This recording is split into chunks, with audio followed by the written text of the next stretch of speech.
The stars around Earth suddenly changed. Where empty space had been moments before, massive ships appeared like dark clouds blocking out the light. Each ship was longer than Earth's biggest cities and covered in weapons that could destroy planets. Admiral Park Soo-jin stood in the command center on Luna, Earth's moon, watching the screens with growing concern. She had never seen ships this large before. Her officers counted them quickly. Over 2,000 alien vessels had just appeared at the edge of their solar system. "Ma'am, we're getting a transmission," said her communications officer. His hands shook as he worked the controls. On the main screen, a creature appeared that made everyone in the room step back. It looked like a giant lizard walking on two legs with red eyes that seemed to burn with anger. Sharp teeth filled its mouth and scars covered its dark green skin. This was Warlord Vextar, though the humans did not know his name yet. "I am the commander of the Drakari Empire's 4th Conquest Fleet," the creature said in perfect English, though his voice sounded like rocks grinding together. "Your species will surrender within 72 hours. Submit now and your deaths will be quick. Resist and we will make your entire race suffer before you die." The transmission ended, leaving the command center in complete silence. Admiral Park Soo-jin had fought in 3 different wars, but she had never faced anything like this. The alien ships made humanity's entire fleet look like toys. "How did they learn our language?" asked Dr. Kim Ji-hoon, the science officer. He was young but very smart, and his job was to study alien life if they ever found it. Now he wished they never had. "They have been watching us," Admiral Park Soo-jin said quietly. "Probably for years. They know everything about us, but we know nothing about them." Captain Lee Min-ho was patrolling near Jupiter when the alien fleet appeared. His ship, the Iron Will, was one of humanity's best warships, but it looked tiny compared to the alien vessels. His crew gathered around him on the bridge waiting for orders. "Captain, what do we do?" asked his weapons officer, a young woman named Yoon Nari who had joined the crew just 6 months ago. She tried to sound brave, but her voice shook. Lee Min-ho looked at the alien fleet on his screens. Any sane person would run away, but something inside him refused to accept defeat. "We fight," he said simply. His crew looked at each other with surprise. They all knew they could not win against such a large enemy force. But one by one, they nodded their agreement. If their captain wanted to fight, they would fight beside him. Back on Luna, Admiral Park Soo-jin called an emergency meeting with the leaders of all human colonies. The meeting took place through video screens since there was no time to travel between worlds.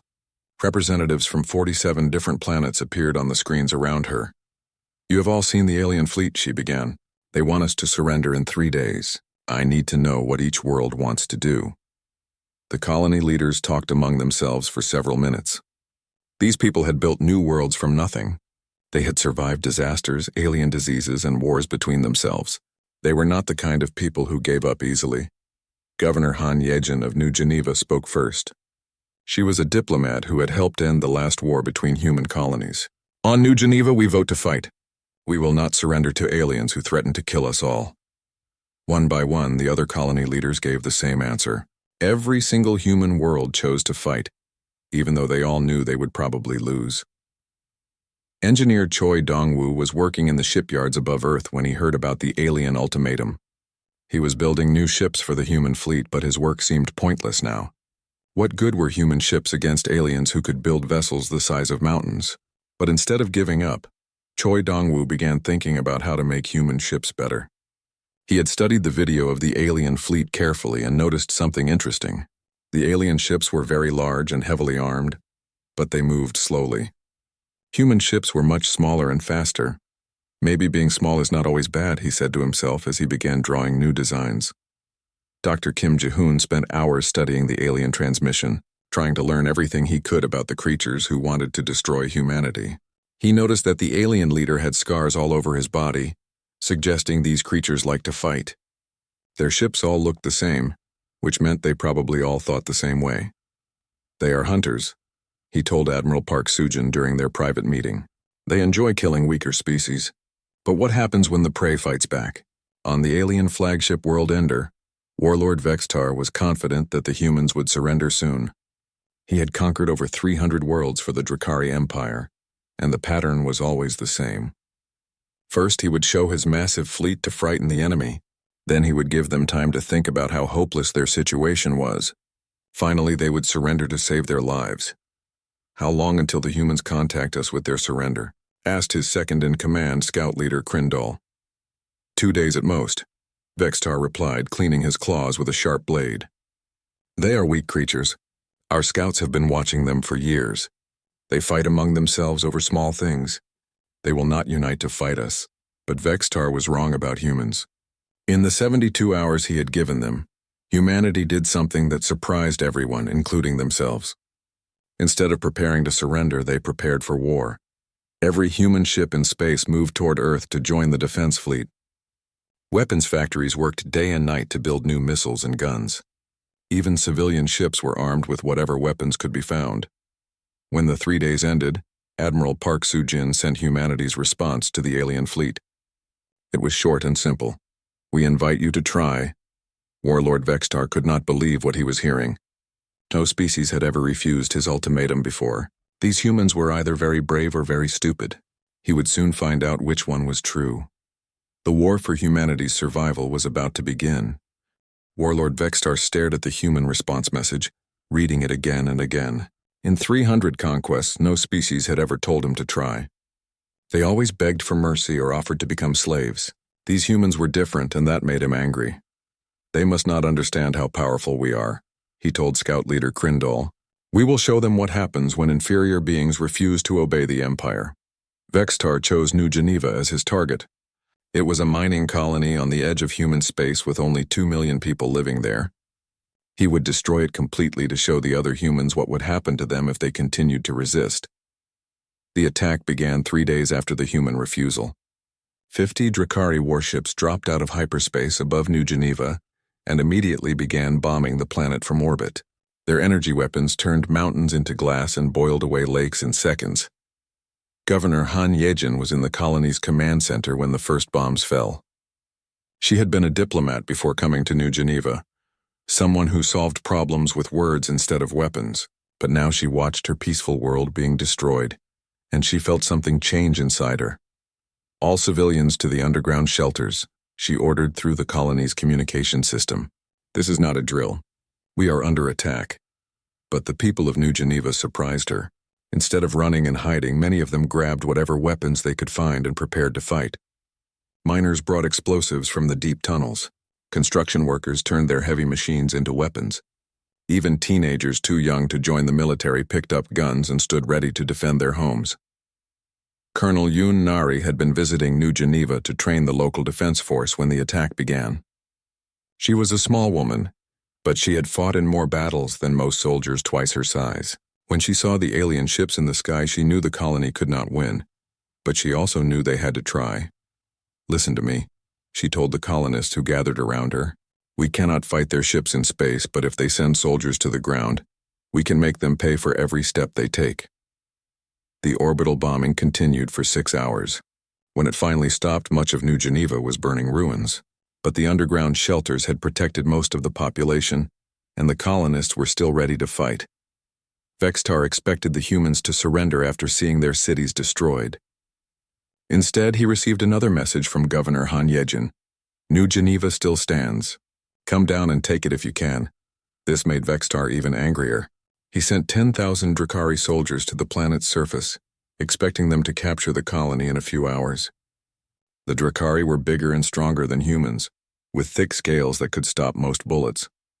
They had conquered countless worlds with their superior physical power, but the humans of New Geneva did not fight like other species. Instead of meeting the aliens in open battle, they hid in the ruins of their city and attacked from unexpected places. When Drakari soldiers entered a building, explosives would go off. When they walked down a street, snipers would shoot at them from hidden positions. Colonel Yoon Nari led the defense with tactics she had learned fighting human rebels years before. She divided the colonists into small groups that moved constantly, never staying in one place long enough for the aliens to find them. Each group knew the colony better than the invaders did, using secret tunnels and hidden paths to attack and then disappear. Engineer Choi Dongwoo was not on New Geneva, but he watched the battle from his workshop above Earth. He saw how the human defenders used the colony's own machinery against the invaders. Mining robots became bombs that rolled toward alien soldiers. Construction equipment was turned into mobile weapons that could move through the ruins. They are turning their tools into weapons, he said to himself. If colonists can do that, what can we do with real warships? Meanwhile, Captain Lee Minho was leading his small fleet in hit-and-run attacks against the Drakari ships surrounding New Geneva. The Iron Will and 5 other human vessels would appear suddenly, fire all their weapons at one alien ship, then disappear into the asteroid belt before the enemy could respond. Lee Minho knew his ships could not destroy the large Drakari vessels, but he could damage them. Each attack taught him more about alien weaknesses. Their ships were powerful but slow to turn. Their weapons were devastating but took time to aim. Most importantly, they did not expect small, fast ships to attack them repeatedly. Hit them and run, he told his fleet commanders. Make them angry. Make them make mistakes. The battle for New Geneva lasted 3 weeks. In that time, the Drakari lost over 2,000 soldiers trying to capture a single human colony. Every building had to be taken by force. Every street was defended by colonists who refused to surrender. Dr. Kim Ji-hoon studied reports from the battle and made an important discovery. The Drakari were not just physically superior to humans, they were also used to easy victories. When species surrendered quickly, the aliens did not have to learn how to fight real wars, but humans were teaching them that conquering was not the same as fighting. Look at their tactics, he explained to Admiral Park Soo-jin. They use the same attacks over and over. When something does not work, they just try harder instead of trying something different. They do not know how to adapt. Finally, the Drakari captured New Geneva, but it was a hollow victory. The colony was completely destroyed, and most of its useful equipment had been moved to safety or destroyed by the defenders. Worse for the aliens, they had lost more soldiers in one battle than in their last 10 conquests combined. Vextar stood in the ruins of the colony's government building, trying to understand what had happened. These humans should have been easy to defeat. They were smaller and weaker than Drakari warriors. Their weapons were less advanced than Empire technology, but they had fought harder than any enemy he had ever faced. "The survivors, sir?" asked one of his officers. "What should we do with them?" Vextar looked around at the destruction. Fewer than 50,000 colonists had survived the battle, but they still looked at him with hatred instead of fear. Even defeat had not broken their spirit. "Take them to the prison ships," he ordered. "Maybe the other humans will be more reasonable when they see what happened here." But when news of New Geneva's fall reached the other human worlds, it did not make them want to surrender. Instead, it made them angry.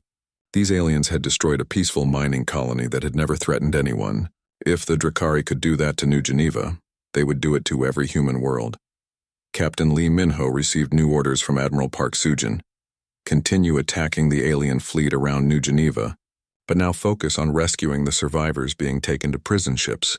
His small fleet had become heroes to humanity, proof that the aliens could be hurt. On his flagship, Vextar realized that his plan to frighten humanity had failed completely. Instead of making the humans surrender, destroying New Geneva had made them more determined to fight. For the first time in his long military career, he began to worry that he might have made a serious mistake. Scout leader Krindal brought him reports from their spies throughout human space. Instead of preparing to surrender, every human world was building weapons and training soldiers. Their entire civilization was transforming itself for war. "Perhaps we should request reinforcements from the Empire," Krindal suggested carefully. Vextar's pride would not let him admit he needed help to defeat primitive humans. "No," he said. "We will crush them ourselves. But first, we need to understand how they fight so differently from other species." The war was just beginning, and already it was not going the way anyone had expected. The news from New Geneva spread across all human worlds within hours. Admiral Park Soo-jin stood before the emergency council meeting, looking at the faces of colony leaders on screens around her. Instead of fear, she saw anger in their eyes. "They destroyed an entire world just to scare us," said Governor Chen of Titan Base, his voice shaking with rage. "New Geneva never had any military targets. It was just families trying to build a better life. Then we make them pay for it," Admiral Park Soo-jin replied. Her calm voice carried a steel edge that made everyone listen carefully. "As of today, the entire Terran coalition is at war. Every factory, every shipyard, every resource we have goes to the war effort." Dr. Kim Ji-hoon had spent days studying the Drakari attack patterns and prisoner interrogations from the survivors of New Geneva. What he discovered changed everything humanity thought about their enemy. "They are not prepared for a real war," he explained to the military commanders. For hundreds of years, they have been bullying weaker species that surrender quickly.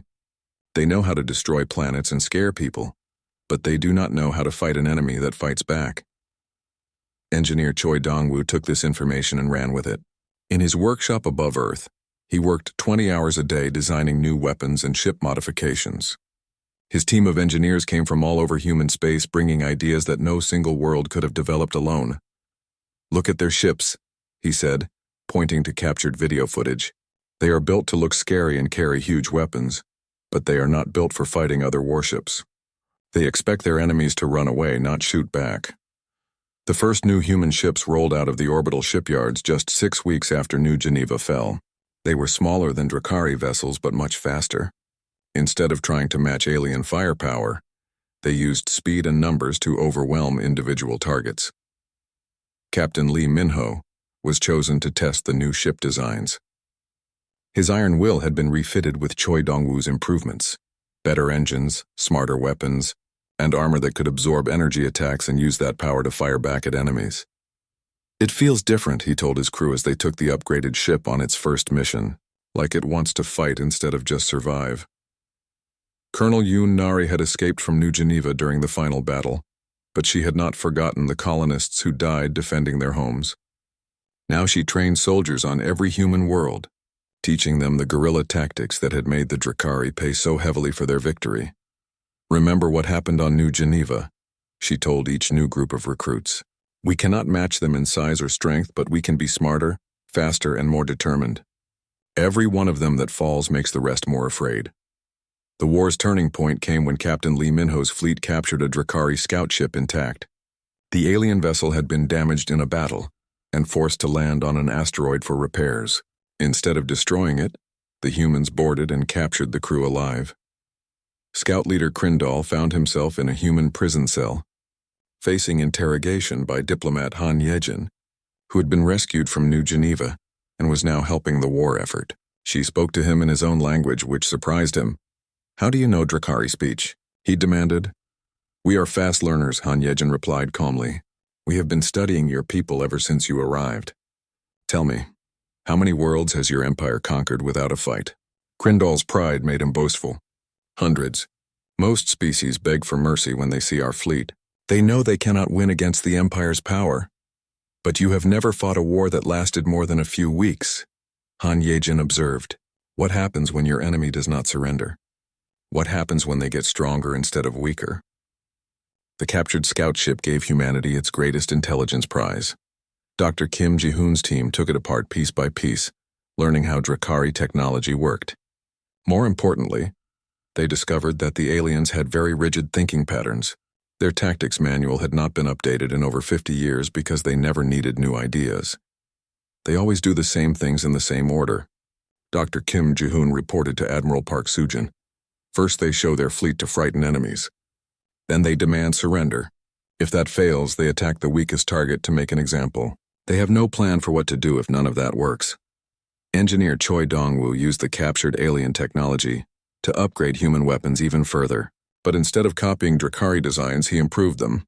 Human creativity found ways to make alien technology work better than its original makers had imagined. The first major human victory came 4 months after New Geneva fell. Captain Lee Min-ho led a fleet of 30 ships against a Drakari supply convoy, bringing reinforcements to their main fleet. Using the aliens' own technology against them, the human ships appeared from hyperspace in perfect formation and destroyed 12 enemy vessels before they could react. "Impossible," Warlord Vextar said when he received the report. "Humans do not have ships that advanced." "They are using our own technology, sir," his intelligence officer reported nervously. "But they have modified it in ways we never considered. Their ships are now faster and more heavily armed than ours." For the first time since the war began, Vextar felt something he had never experienced in battle: doubt. These humans were not fighting like any species he had conquered before. Instead of getting weaker as the war continued, they were getting stronger. Admiral Park Soo-jin saw the victory reports and knew this was their chance to take the initiative. Instead of just defending human worlds, she ordered attacks on Drakari positions throughout their territory. Small human fleets struck at alien bases, supply lines, and isolated ships. always hitting hard and fast before disappearing. Make them afraid to leave their big ships, she ordered her fleet commanders. Make them wonder where we will strike next. Make them realize that they are not hunters anymore. They are being hunted. The strategy worked. Drakari forces began staying closer together for protection, which made them less effective at conquering new worlds. Their rigid command structure could not adapt to fighting an enemy that attacked from everywhere at once. Colonel Yoon Nari led the first successful rescue mission to free survivors from the New Geneva prison ships. Her strike force used captured Drakari equipment to sneak aboard the prison vessels and fought a running battle through their corridors. When they escaped with over 3,000 rescued colonists, the entire human fleet celebrated. "We are not just fighting to survive anymore," Admiral Park Soo-jin announced to the Coalition Council. "We are fighting to win, and for the first time since this war began, I believe we actually can." On his flagship, Vextar looked at the tactical displays showing human attacks across dozens of star systems. His invasion force, once numbering over 2,000 ships, was now down to barely half that number. Worse, his superiors in the Empire were starting to ask uncomfortable questions about why the conquest was taking so long. "Request reinforcements," he finally ordered Scout Leader Krindol, swallowing his pride. "Tell the High Command that these humans are more challenging than expected." But even as he sent the message, Vextar wondered if reinforcements would be enough. These humans had turned from prey into predators in just a few months. If they could do that much damage to his fleet, what would they do with more time? The answer to that question would come sooner than he expected. 8 months had passed since the war began, and the Drakari Empire was learning what it meant to fight humanity. Warlord Vextar stood on the bridge of his flagship, watching reports flow in from across human space. Each one brought worse news than the last. "Another supply convoy destroyed near Proxima," reported his communications officer. "The humans appeared from nowhere, destroyed 6 ships, and vanished before our response fleet arrived." Vextar's claws scraped against the metal railing as he tried to control his anger. His invasion fleet, once the pride of the Empire, was now scattered across dozens of systems, trying to defend against human attacks that came from every direction. "How many ships do we have left?" he asked, though he already knew the answer would disappoint him. 743 combat-ready vessels, sir," came the reply. "We have lost over half our original force." On Earth, Admiral Park Soo-jin reviewed the same battle reports from the human perspective, and she smiled for the first time in months. Her strategy of turning humanity's disadvantages into advantages was working better than anyone had dared hope.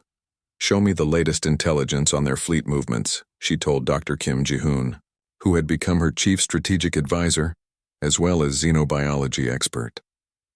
Dr. Kim Ji-hoon brought up a 3-dimensional map of local space, with red dots marking Drakari positions and blue dots showing human forces. "They are clustering their ships together for protection," he explained. "This makes them less vulnerable to our small raids, but it also means they cannot control as much territory. And it makes them predictable," Admiral Park Soo-jin added. "They are thinking like prey now, not predators." Captain Lee Min-ho had become a legend among human forces. His ship, the Iron Will, had been rebuilt and upgraded so many times that it barely resembled the vessel he had commanded at the war's beginning. Now he led a strike force of 50 ships, all crewed by volunteers who competed for the chance to serve under him. "Target confirmed," his sensor officer announced, as they approached another Drakari position. 1 heavy cruiser and 4 destroyers guarding a supply depot on Kepler Station. "They picked a bad place to stop," Lee Min-ho said, studying the tactical display. Kepler Station sat in an asteroid field, which gave his smaller ships plenty of places to hide and attack from unexpected angles. The battle lasted only 20 minutes. Human ships appeared from behind asteroids, fired their weapons, and disappeared again before the Drakari could target them effectively. When it was over, all 5 alien vessels were destroyed or crippled, and the supply depot was in human hands. Engineer Choi Dongwoo had established workshops on a dozen different worlds, each one producing new weapons and ship modifications. His teams worked around the clock, and their innovations were spreading faster than the Drakari could adapt to them. "Look at this," he said to his chief assistant, showing her the latest captured Drakari weapon. "They have been using the same basic design for over a century. No improvements, no changes, nothing new. Why would they change something that worked?" she asked. Because it only worked against enemies who gave up quickly, Choi Dongwoo replied. Now they face enemies who learn from every battle and make their weapons better. We are improving faster than they can keep up with. Colonel Yoon Nari had trained over 1 million human soldiers in the tactics that had proved successful on New Geneva. But more importantly, she had taught them something the Drakari did not understand. How to fight as individuals who supported each other, rather than as a rigid hierarchy that collapsed when leaders were killed. Every human soldier thinks for themselves, she explained to a group of new officers. When Drakari lose their commander, they become confused and easy to defeat. When we lose ours, someone else steps forward to take charge. The turning point of the war came when human forces achieved their most ambitious goal yet, the liberation of New Geneva. Admiral Park Soo-jin had been planning the operation for months, waiting for the right moment when Drakari defenses were weakest. This is not just about saving one colony, she told her fleet commanders before the battle. This is about showing the galaxy that the Drakari Empire can be defeated. Every species they have conquered needs to see that resistance is possible. The attack began with Captain Lee Min-ho's strike force destroying the Drakari patrol ships around New Geneva. While the aliens scrambled to respond, Colonel Yoon Nari led a ground assault on the planet itself, using tactics the enemy had never faced before. Instead of landing in one location and fighting toward their objectives, human forces landed everywhere at once. Small teams struck at communication centers, power stations, and command posts simultaneously, creating chaos throughout the Drakari occupation force. Where are they all coming from? Demanded the Drakari ground commander, as reports flooded in from across the planet. Every major installation was under attack at the same time, but his sensors showed only small groups of humans, not the large army he expected. Dr. Kim Ji-hoon had studied Drakari psychology extensively, and he understood their weakness. They think in terms of large forces fighting large forces, he had explained to the assault planners. They do not know how to fight an enemy that breaks into small groups and coordinates their attacks. The space battle above New Geneva was equally one-sided. Drakari ships designed to fight enemies that met them head-on could not handle human vessels that attacked from multiple directions at once. Their powerful weapons were useless against targets too small and fast to hit. Engineer Choi Dongwoo's latest innovation proved decisive. Weapons that could fire around corners and through obstacles using advanced targeting systems. Human ships no longer needed direct line of sight to hit their enemies, while Drakari vessels could only fire in straight lines. Within 6 hours, New Geneva was back in human hands. The surviving Drakari forces surrendered rather than face total destruction, giving humanity its first large group of prisoners to interrogate and study. How did you coordinate attacks across an entire planet without central communication? Scout leader Krindal asked diplomat Han Yejin during his interrogation. He had been recaptured during the battle and seemed genuinely confused by human tactics. Each team knew what the others would do because we planned together, Han Yejin replied. Your forces follow orders from above. Our forces think and adapt together. The liberation of New Geneva sent shockwaves throughout the Drakari Empire. For the first time in their history, a conquered world had been taken back from them. Worse, the humans had made it look easy, destroying or capturing an entire occupation force without significant losses. Warlord Vextar received an urgent message from the Empire's high command, demanding an explanation for his failures. The message was clear. End this war quickly or face execution for incompetence. Gather the fleet. He ordered his remaining officers. All ships, all forces. We will attack the human homeworld directly and end this rebellion once and for all. But Admiral Park Soo-jin was ready for this desperate move. Her spy networks had warned her that the Drakari were preparing for one final assault on Earth itself. Instead of being afraid, she felt a grim satisfaction that the enemy was finally coming to fight on her terms. Let them come, she told her staff officers. We have been preparing for this since the war began. Earth is not New Geneva. It is the most heavily defended world in human space. If they want to attack our home, they will find out what happens when humans fight with their backs to the wall. The stage was set for the final battle of the war. Humanity had transformed from a peaceful confederation into a military power that could match the Drakari Empire ship for ship. But the ultimate test would come when alien forces tried to conquer the birthplace of the species that refused to surrender. Captain Lee Min-ho received orders to return to Earth with all available ships. As his fleet jumped toward humanity's homeworld, He reflected on how much had changed since the war began. They were no longer the desperate defenders fighting impossible odds. They were the hunters now, and their prey was coming to them. Warlord Vextar stood on the bridge of his flagship as the remnants of his once mighty fleet gathered for their final assault. 400 ships was still a massive force by human standards, but he knew it was barely half of what he had started with. The humans had taught him the meaning of defeat, and now he faced his last chance to avoid execution by his own superiors. "All ships report ready for the attack on Earth," announced his communications officer. The crew around him tried to look confident, but Vexitar could smell their fear. They had all heard the stories about what happened to Drakari forces that fought humans. "Begin the assault," Vexitar ordered, his voice carrying none of its former certainty. "Destroy their homeworld and end this war."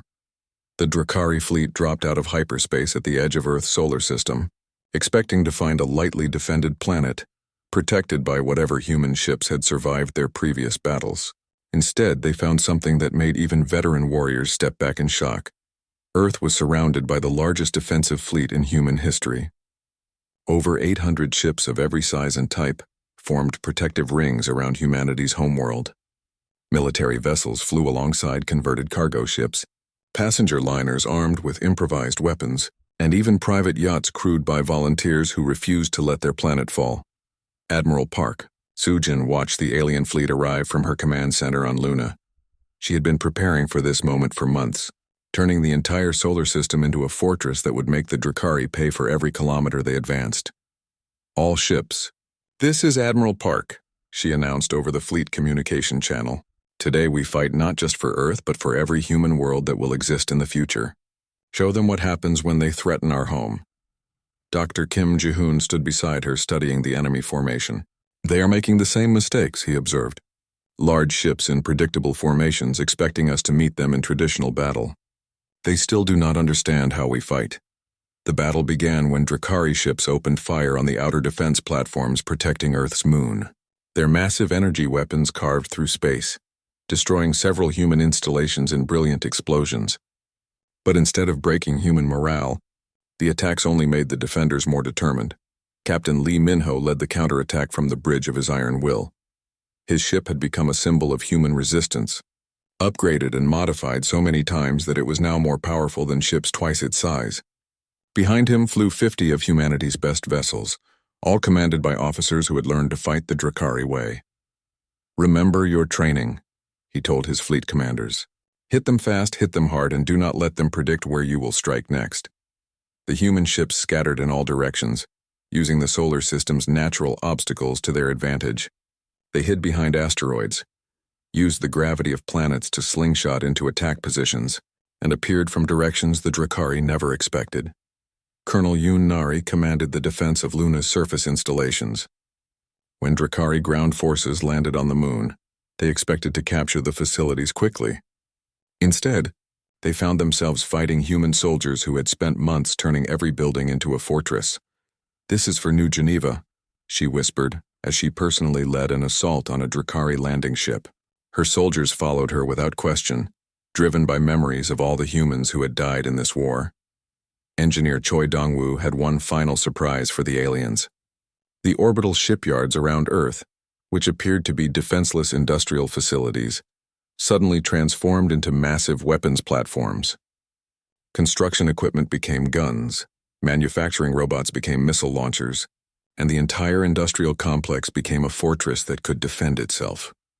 "Surprise," he said quietly, as he activated the defensive systems he had spent months installing in secret.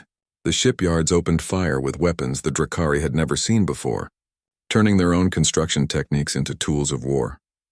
The space battle raged for hours, with neither side able to gain a decisive advantage. Drakari ships were larger and more heavily armed, but human vessels were faster and more numerous. For every human ship destroyed, 2 more seemed to take its place. Warlord Vextar watched his fleet slowly being torn apart by enemies he had once considered primitive. His tactical displays showed Drakari ships being destroyed faster than they could destroy human vessels. For the first time in his military career, he was losing a battle. "Sir, we are receiving communications from some of our own ships," reported his communications officer, confusion clear in his voice. They are asking permission to surrender. This was something Vexitar had never heard before.